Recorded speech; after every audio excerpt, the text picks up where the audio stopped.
Hypertension यानी कि high blood pressure. आजकल हमें देखने को मिलता है कि बहुत सारे लोगों को हाई बीपी की बीमारी देखने को मिलती है। पर अगर मैं आपको ये बताऊं कि अगर हमने इस ब्लड प्रेशर का ढंग से उपचार कर लिया, इसका ढंग से ट्रीटमेंट कर लिया, तो भारत देश के अंदर अगले आने वाले 17 सालों के अंदर लगभग 46 लाख लोगों की जिंदगी बचाई जा सकती है। तो बेसिकली यहाँ पर WHO का ये बोलना है कि अगर हमने ढंग से ट्रीटमेंट कर दिया तो लगभग 46 लाख जो लाइफ्स हैं उनको हम यहाँ पर बचा पाएंगे, अदरवाइज उनकी मृत्यु हो सकती है। तो आज के सेशन के अंदर जानने की कोशिश करेंगे कि आखिर हाइपरटेंशन होता क्यों है, जो अलग अलग लोगों के अंदर देखने को मिलता है। आजकल तो जो यंग लोग होते हैं उनके अंदर भी हाई ब्लड प्रेशर की दिक्कत हमें देखने को मिल जाती है।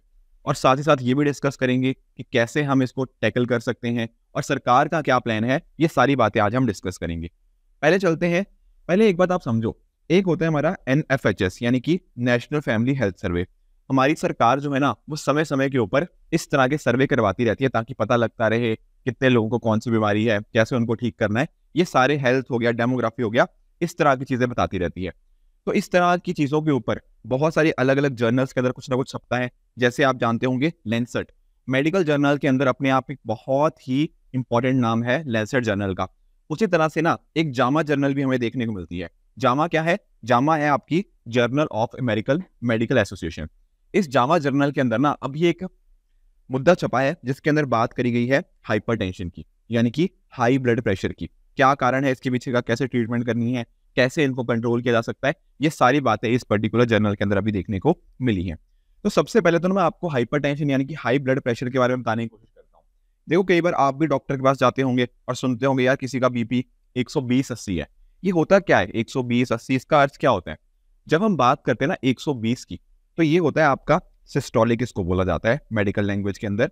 उसी तरह से 80 को बोला जाता है आपका डायस्टोलिक ब्लड प्रेशर।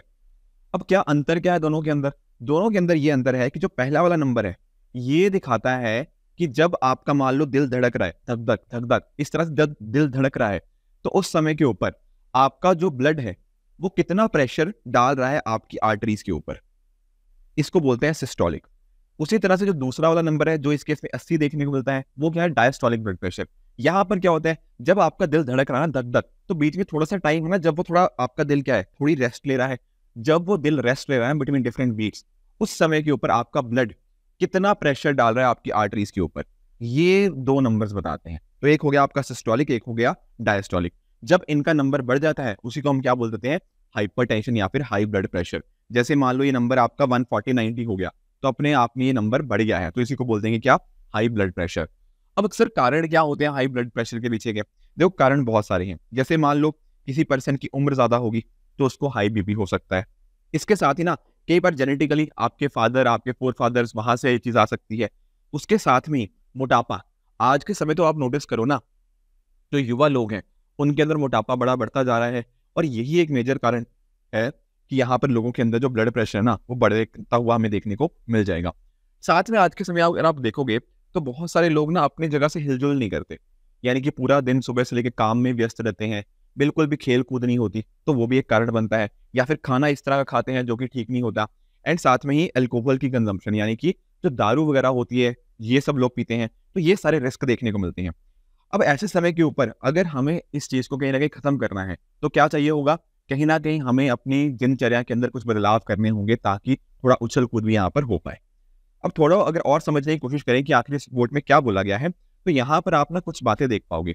जैसे अगर मैं बात करूं, जो पुरुषों की जब बात होती है ना, तो पुरुषों में हमें ज्यादा प्रेवलेंस देखने को मिलता है, यानी कि ज्यादा जो होते हैं वो पुरुषों में ज्यादा पॉसिबिलिटी होती है हाई ब्लड प्रेशर की एज कम्पेयर टू फीमेल्स। चलो ये बात तो ठीक है, पर अगर हम देखेंगे ना कि कितने लोगों के अंदर डायग्नोस होता है एंड कितने लोग ट्रीट करते हैं, तो महिलाओं में ये नंबर ज्यादा हमें देखने को मिल जाएगा। तो यानी कि होता ये ज्यादातर किसके अंदर है? मेल के अंदर, पुरुषों के अंदर, पर जो ट्रीटमेंट होता है वो महिलाएं ज्यादा इसके रिगार्डिंग कराती हैं।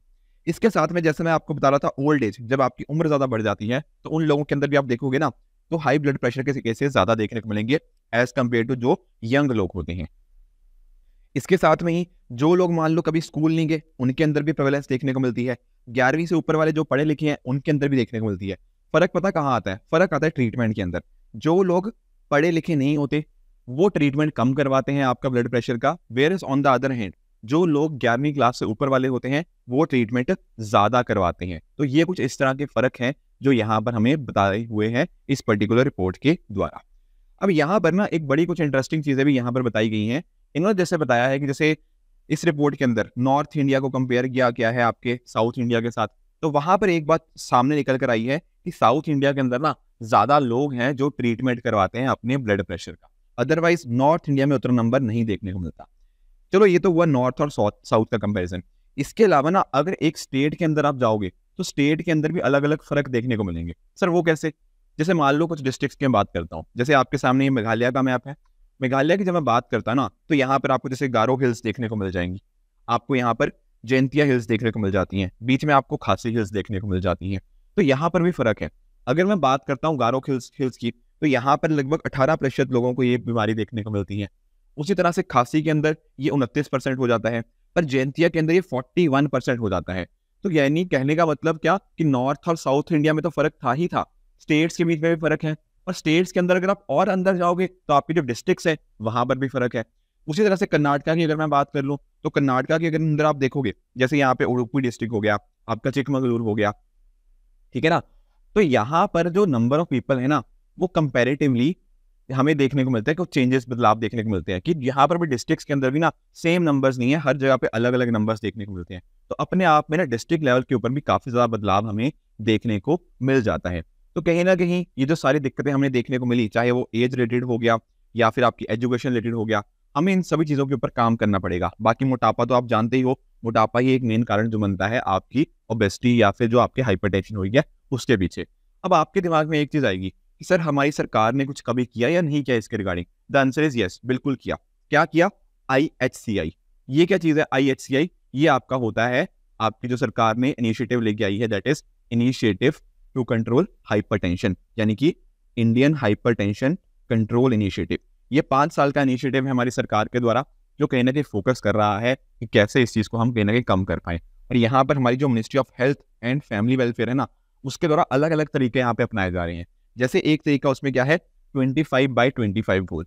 ये हमारा एक गोल है, यानी कि 2025 तक हम क्या चाहते हैं, हम चाहते हैं 2025 तक जो हमारी नॉन कम्युनिकेबल डिजीज की वजह से यहाँ पर लोगों की मृत्यु होती है, जो डेथ होती है, उसमें 25% तक हम कटौती लाना चाहते हैं। तो ये अगर हम इसको अचीव कर पाएंगे तो अपने आप में बहुत अच्छी बात होगी।